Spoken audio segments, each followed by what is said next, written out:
সুপ্রিয় দর্শক, আসসালামু আলাইকুম। আপনাদের সবাইকে স্বাগত জানাচ্ছি এখনকার আলোচনায়। আপনাদের সঙ্গে আছি আমি সিরাজুল ইসলাম। আপনাদের সবাইকে জুমা মুবারক। দর্শক, অত্যন্ত গুরুত্বপূর্ণ স্পর্শকাতর একটি বিষয় নিয়ে আজকের আলোচনা। আমেরিকা এবং ইরানের মধ্যে যে শান্তি আলোচনা চলছিল, তার আড়ালে আসলে কি হত্যার কোনো পরিকল্পনা ছিল কিনা, এই প্রশ্ন তুলছি। এ কারণে নিউ ইয়র্ক টাইমসে রিপোর্ট বেরিয়েছে, ইরানের শান্তি আলোচক, বিশেষ করে পররাষ্ট্রমন্ত্রী সাইদ আব্বাস আরাকচি এবং স্পিকার মোহাম্মদ বাকের কালিবাফকে হত্যার প্রচেষ্টা চালিয়েছে কয়েক দফায় ইসরায়েল। তবে নিউ ইয়র্ক টাইমসের প্রতিবেদনে দাবি করা হয়েছে, আমেরিকার কর্মকর্তারা ইরানকে সতর্ক করেছিল বা আরো কোনো দেশের মাধ্যমে ইরানকে এই বার্তা দিয়েছিল যে ইসরায়েল ইরানের প্রধান দুই আলোচক বাকের কালিবাফ এবং আব্বাস আরাকচিকে হত্যা করতে পারে। এই প্রেক্ষাপটে যেদিন ইসলামাবাদে শান্তি আলোচনায় গিয়েছিলেন ইরানি প্রতিনিধি দল, তখন কিন্তু পাকিস্তান তার যুদ্ধ বিমান দিয়ে ইরান সীমান্ত থেকে ইসলামাবাদ পর্যন্ত স্কোয়াড দিয়ে আনে। আবার পাকিস্তান থেকে তেহরানে ফিরে যাওয়ার সময়ও স্কোয়াড দিয়ে ইরানি প্রতিনিধি দলের বিমানকে সীমান্ত পার করে দেয়া হয়। এখানে কি শেষ কথা? তারপরেও কিন্তু আরো অনেক ঘটনা আছে।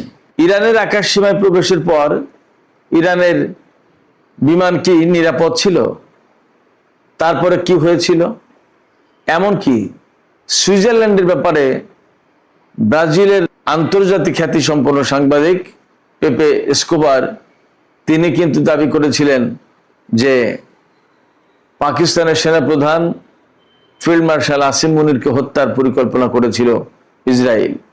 তো এইরকম অনেক জায়গায় দেখা যাচ্ছে ইসরায়েলের ব্যাপারে রিপোর্ট বের হচ্ছে। এই খবরগুলো যদি সত্যি হয় তাহলে বলতে হবে আমেরিকার ইচ্ছার বিরুদ্ধে গিয়ে ইসরায়েল তাহলে শান্তি আলোচনা বানচাল করার চেষ্টা করেছে। এই জায়গায় প্রশ্ন আসে, তাহলে যুদ্ধক্ষেত্রে আমেরিকা এবং ইসরায়েল মিত্র হলেও আলোচনার টেবিলে কি তারা ভিন্ন মত পোষণ করে? সুপ্রিয় দর্শক, এই বিষয়টা নিয়েই এখনকার ভিডিওতে প্রধানত আমি কথা বলবো। আর এর সাথে ইরানের শহীদ সর্বোচ্চ নেতা আয়াতুল্লাহ আলী খামেনির জানাজা এবং বিদায় অনুষ্ঠানের কার্যক্রম কিন্তু আনুষ্ঠানিকভাবে শুরু হয়েছে। এই বিষয়টা নিয়েও আমি কিছু কথা বলবো। তো দর্শক, আমি আশা করছি যে আপনারা আজকের এই আলোচনায় শেষ পর্যন্ত সঙ্গে থাকবেন। আর ভিডিও ভালো লাগলে লাইক কমেন্ট শেয়ার তো করবেনই, চ্যানেলটি সাবস্ক্রাইব করে সাথেই থাকবেন। তো চলুন দর্শক, আমরা বিস্তারিত আলোচনায় চলে যাই। প্রথমেই ইরানের শহীদ সর্বোচ্চ নেতা সাইয়েদ আলী খামেনির বিদায় অনুষ্ঠানের যে আনুষ্ঠানিকতা শুরু হয়েছে সেই সম্পর্কে আমি কিছু কথা বলি, তারপরে মূল আলোচনায় যাব। গত রাত অর্থাৎ বৃহস্পতিবার রাত থেকে শুরু হয়েছে ইরানের শহীদ সর্বোচ্চ নেতার প্রতি সম্মান জানানো। গত রাতে অর্থাৎ 2রা জুলাই বৃহস্পতিবার রাতে আয়াতুল্লাহ আলী খামেনির লাশের কফিন এবং তার সাথে যারা শহীদ হয়েছিলেন, যে সমস্ত নারী পুরুষ শিশু, তাদের কফিন আনা হয় এবং এই কফিন রাখা হয়েছে তেহরানের যে প্রধান জুমা বা ঈদের জামাত হয়, গ্র্যান্ড মুসাল্লা বলে, সেখানে। গত রাতেই লোকজন তাদের প্রতি শ্রদ্ধা সম্মান জানানো শুরু করেছেন এবং এরই মধ্যে আফগানিস্তান থেকে শুরু করে বিভিন্ন দেশের প্রতিনিধি দল পৌঁছেছে এবং তারা সর্বোচ্চ নেতার প্রতি, তার পরিবার পরিজন বা তার সাথে যারা শহীদ হয়েছিলেন তাদের সবার প্রতি শ্রদ্ধা জানাচ্ছেন, তাদের রুহের মাগফিরাত কামনা করছেন। আজকে শুক্রবার সেখানে জুমা নামাজ হবে এবং ব্যাপক সমাগম হবে। জুমা নামাজের যেহেতু প্রধান জামাত এই গ্র্যান্ড মুসাল্লাতে হয়, সেক্ষেত্রে অনেক লোকের সমাবেশ, অনেক লোকের উপস্থিতি ঘটবে। তারা সবাই সম্মান শ্রদ্ধা জানাবেন।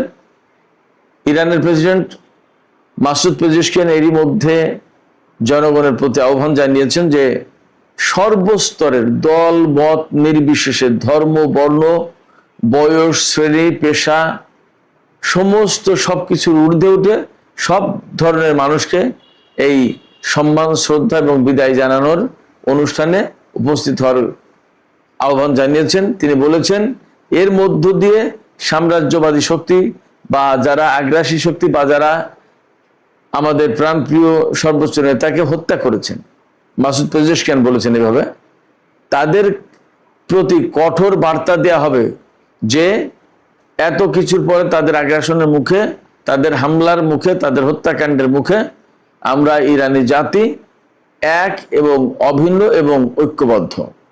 এই ঐক্য শত্রুদের সামনে তুলে ধরার জন্য দেশের সর্বস্তরের মানুষকে এই জানাজা এবং শেষ বিদায় অনুষ্ঠানে আসার, অংশ নেওয়ার আহ্বান জানিয়েছেন।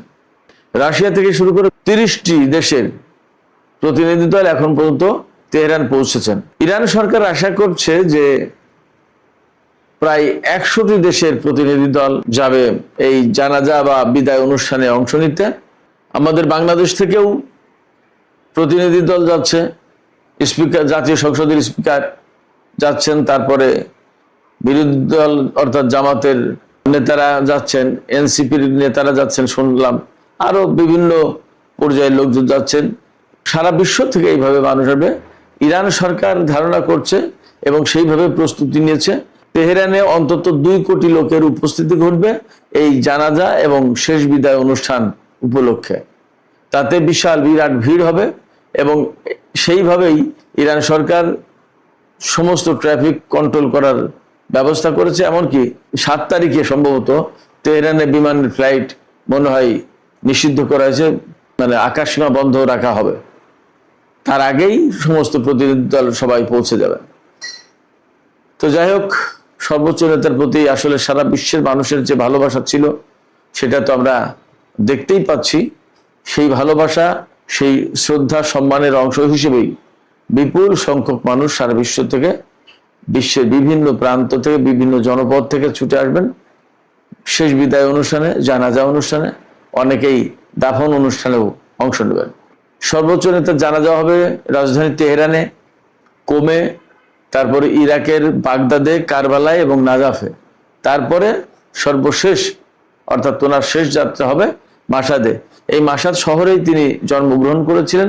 মাসাদ শহরে যে ইমাম রেজার মাজার রয়েছে, সেই মাজারে ইমাম রেজার কবরের পাশেই তাকে সমাহিত করা হবে, দাফন করা হবে। তিনি চিরনিদ্রায় শায়িত থাকবেন, শুয়ে থাকবেন সেখানে। এই মাসাদের যে ইমাম রেজার মাজার, আমি সেখানে গিয়েছি, বিরাট বিশাল কমপ্লেক্স, অ্যাট এ টাইম 1 লাখের বেশি মানুষ নামাজ পড়তে পারে।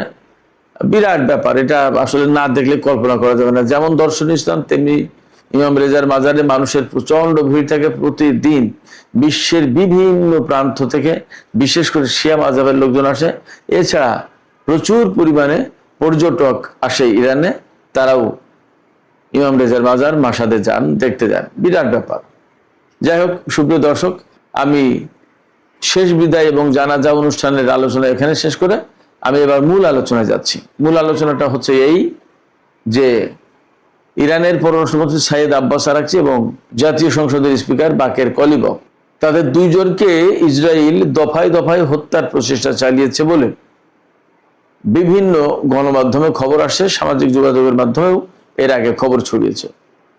আজকে আমি যে কারণে এই আলোচনা আনলাম, আমি আসলে অপেক্ষা করছিলাম আরো কংক্রিট তথ্য পাওয়ার জন্য। সেই তথ্য এসেছে নিউ ইয়র্ক টাইমসে। আমেরিকার নিউ ইয়র্ক টাইমস আপনারা সবাই হয়তো জানেন যে খুবই প্রভাবশালী পত্রিকা এবং আমেরিকা বা পাশ্চাত্য জগতে এর একটা আলাদা গ্রহণযোগ্যতা আছে।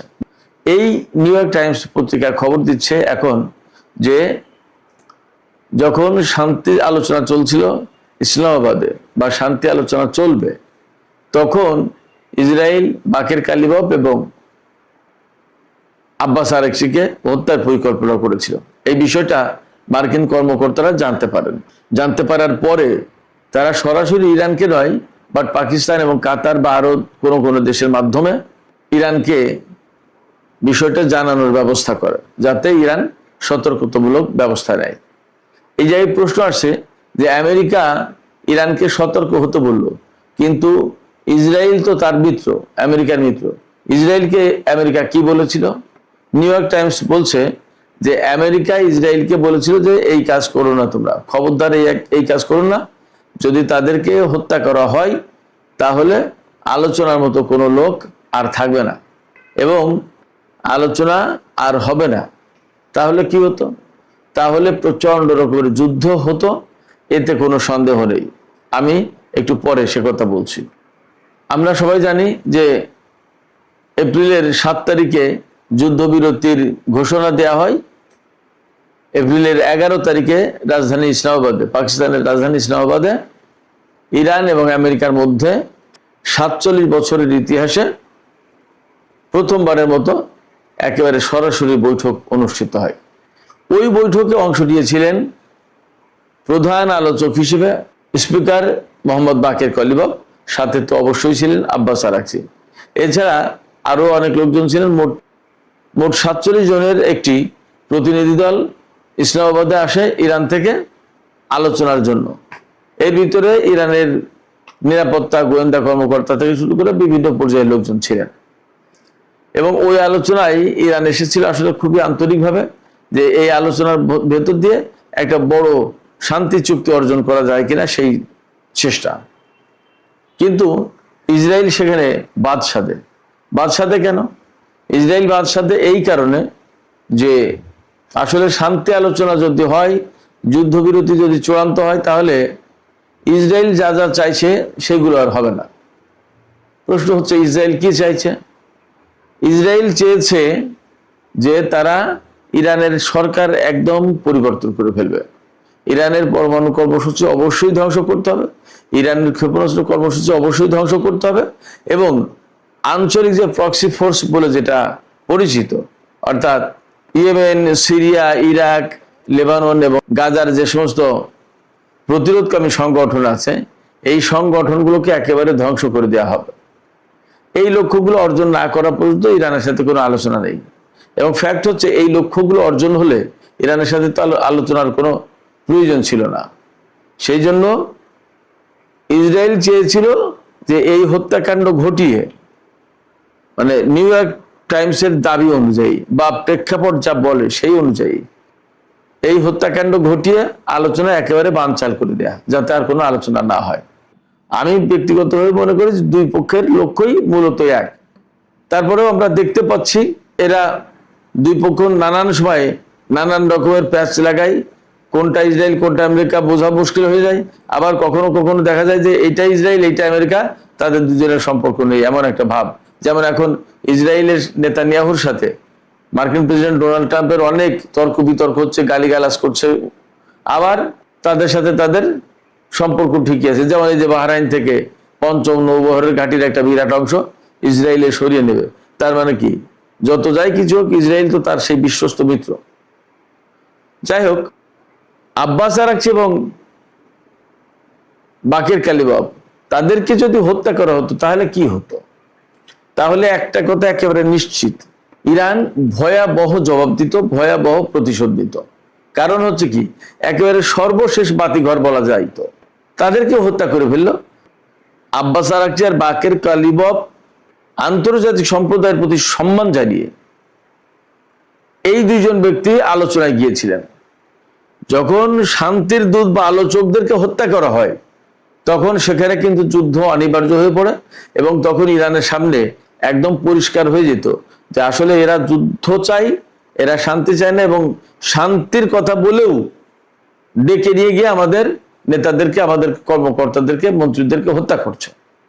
তখন ইরানের সামনে ভয়াবহ আক্রমণ, ভয়াবহ যুদ্ধ ছাড়ার কোনো পথ থাকতো না। তাহলে কি হতো? তাহলে হয়তো এমন হতে পারতো, যুদ্ধের যতটা যে ধরন আমরা দেখেছি, হয়তো সেই ধরনের কিছু পরিবর্তন আসতো। এই কথার ভেতর দিয়ে আমি এটা বলতে চেয়েছি যে ইরান কিন্তু আসলে ব্যাপক হামলা চালিয়েছে ইসরায়েল আমেরিকার অবস্থানে, কিন্তু হত্যাকাণ্ডের দিকে যায়নি। হয়তোবা আব্বাস আরাকচি এবং কলিবাফকে হত্যা করলে পরিস্থিতি হয়তো তেমন নাও থাকতে পারতো, আরো বেশি ধ্বংসাত্মক এবং আরো বেশি প্রতিশোধ মূলক হতে পারতো হামলাগুলো ইরানের। কোথায় ইসরায়েল এই দুইজনকে হত্যা করতে চেয়েছিল? আসলে এই হত্যাকাণ্ডের ঘটনা বেশ কয়েক জায়গাকে ঘিরে আছে। নিউ ইয়র্ক টাইমস একদম সব পরিষ্কার করে বলেনি, কিন্তু ইঙ্গিত যা পাওয়া যাচ্ছে তাতে একটা টার্গেট ছিল ইসলামাবাদে, একটা টার্গেট ছিল ইরান থেকে পাকিস্তানে যাওয়ার সময় অথবা পাকিস্তান থেকে ইরানে যাওয়ার সময় এই বিমানের ভেতরে বিমান ধ্বংস করে দেয়া। আবার কোনো কোনো সূত্র থেকে বা কোনো কোনো সামাজিক মাধ্যমে তো বলা হচ্ছে যে সুইজারল্যান্ডেও এরকম একটা বড় হত্যাকাণ্ড ঘটাতে চেয়েছিল ইসরায়েল। তো পাকিস্তানের যে বিষয়টা, সেই ব্যাপারে আমেরিকা নাকি পাকিস্তানি কর্মকর্তাদেরকে জানিয়েছিল এবং তারপর পাকিস্তানের পক্ষ থেকে বিশেষ ব্যবস্থা নেওয়া হয়। সেই ব্যবস্থাটা কি? সেই ব্যবস্থাটা হচ্ছে ইরান থেকে যখন বিমান উড্ডয়ন করে পাকিস্তানের দিকে যায়, তখন পাকিস্তানের বিমান বাহিনীর যুদ্ধ বিমান পাঠিয়ে একেবারে ইরান সীমান্ত থেকে তাদের বিমান এসকর্ট করে ইসলামাবাদ পর্যন্ত আনা হয়। শুধু তাই না, ইসলামাবাদে কি ধরনের নিরাপত্তা ব্যবস্থা দেওয়া হয়েছিল তা আপনাদের নিশ্চয়ই মনে থাকার কথা। এই আলোচনার আগে পরে কয়েকদিন যাবৎ ইসলামাবাদের ছুটি ঘোষণা করা হয়েছিল। তারপরে বাস চলাচল থেকে জনজীবনের লোক চলাচল, অনেক কিছু, সমস্ত সবকিছু নিয়ন্ত্রিত ছিল, একেবারে কন্ট্রোলড। সবাই সব জায়গায় যেতে পারছিল না, অনেক রুটে বাস চলাচল বন্ধ ছিল, অনেক নিরাপত্তা ব্যবস্থা নিয়েছিল। সম্ভবত বিমানের ফ্লাইটও মনে হয় কিছু সময়ের জন্য বন্ধ রাখা হয়েছিল। তার মানে ইসলামাবাদের আকাশ সীমা বিশেষ নিয়ন্ত্রণে নেওয়া হয়েছিল। আলোচনা হলো, আলোচনায় তো আমরা জেনেছিলাম যে জেডি ভ্যান্সকে ইসরায়েলের প্রধানমন্ত্রী ফোন করেছিলেন। প্রায় 21-22 ঘন্টা আলাপ আলোচনার পরে নেতানিয়াহু ফোন করার পর সেই আলোচনা ভেঙে যায়। তারপরে পাকিস্তান থেকে ইরানি প্রতিনিধি দল যখন ফেরার উদ্যোগ নেয়, তখন ইরানের পক্ষ থেকেই পাকিস্তানের কাছে আশঙ্কা ব্যক্ত করা হয় যে ইসরায়েল বিমানে হামলা চালাতে পারে। তখন পাকিস্তানের যুদ্ধ বিমান আবারও ইরানের প্রতিনিধি দলকে বহনকারী বিমানকে এসকর্ট দিয়ে পাকিস্তানের যুদ্ধ বিমান ইরানের সীমান্তে পৌঁছে দেয়। ইরানের সীমান্তে পৌঁছে দেওয়ার পর ইরানের গোয়েন্দা কর্মকর্তারা তথ্য পায় যে ইসরায়েল আবার ইরানের এই বিমানে হামলা চালানোর চেষ্টা করছে। তখন খুব দ্রুতই মাসাদের বিমানবন্দরে সেই বিমান অবতরণ করানো হয়। মাসাদ হচ্ছে পাকিস্তান আফগানিস্তান সীমান্তের কাছে, অর্থাৎ যে সীমান্ত, পাকিস্তান সীমান্ত থেকে সবচেয়ে নিকটবর্তী কাছের বিমানবন্দর ছিল মাসাদ বিমানবন্দর। সেই মাসাদ বিমানবন্দরে জরুরি অবতরণ করে বাকের কলিবাব এবং আব্বাস আরাকচিকে বহনকারী বিমান। তারপরে মাসাদ থেকে বাই রোড অর্থাৎ গাড়িতে করে 8 ঘন্টার জার্নি শেষ করে তারা তেহরানে পৌঁছান। সেই সময় কি ঘটেছিল?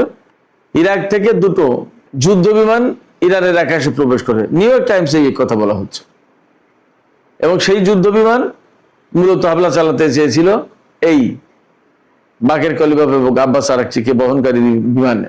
জরুরি ভিত্তিতে তখন এই বিমানকে অবতরণ করা হয় মাসাদ বিমানবন্দরে, আর ইসরায়েলি বিমানকে তখন মোকাবেলা করা হয়, অর্থাৎ প্রতিরোধ ব্যবস্থা নিলে তারা পালিয়ে যায়। প্রশ্ন হচ্ছে, ইরাক থেকে এই বিমান কিভাবে উঠলো? ওই যে 2টো বিমান ঘাঁটি করেছিল গোপনে মরুভূমিতে। ইরাকের মরুভূমির ভেতরে ইসরায়েল 2টো বিমান ঘাঁটি করেছিল, সেই ঘাঁটি থেকে এই সমস্ত বিমান উড্ডয়ন করা হয়েছিল এবং ইরাক সরকার তা জানতো না। তার কারণ হচ্ছে কি? তার কারণ হচ্ছে ইরাকের বিরাট অংশ কন্ট্রোল করে আমেরিকা, সেখানে ইরাক সরকারের অ্যাক্সেসই নেই। এই হচ্ছে একটা স্বাধীন দেশের পরিস্থিতি। এখানেই কিন্তু শেষ কথা নয়। সুইজারল্যান্ডের জেনেভাতেও পাকিস্তানি সেনাপ্রধান ফিল্ড মার্শাল আসিফ মুনিরকে ডাকে হত্যার প্রচেষ্টা চালিয়েছিল ইসরায়েলি এজেন্টরা, এবং সেখানে বাকের কলিবাব আব্বাস আরাকচি তাদেরকেও হত্যা করতে পারে এমন খবর কিন্তু বিভিন্ন মাধ্যমে ছড়িয়েছে। তো সবকিছু মিলে দেখা যায় ইসরায়েল আসলে আলোচনা তো চাই না, আমেরিকা এবং ইরানের সাথে এই শান্তি চুক্তি হোক সেটা চায় না, নেতানিয়াহু চাইছে না। আমেরিকা চাইছে মূলত ডোনাল্ড ট্রাম্পের রাজনৈতিক ক্যারিয়ার, রিপাবলিকান দলের রাজনৈতিক অবস্থান ঠিক রাখার জন্য। আর ইসরায়েল এই মুহূর্তে যত বেশি ইরানিদের ক্ষয়ক্ষতি করে দিতে পারে, তত নেতানিয়াহুর জন্য প্রধানমন্ত্রী হিসেবে দায়িত্ব পালন করা বা নতুন করে নির্বাচিত হওয়া সহজ। যার কারণে তার পক্ষে কখনোই ইরানের সাথে শান্তি চুক্তি করা বা ইরানের সাথে যুদ্ধ বন্ধ করা এগুলো কোনো কিছু ভাবতে চায় না।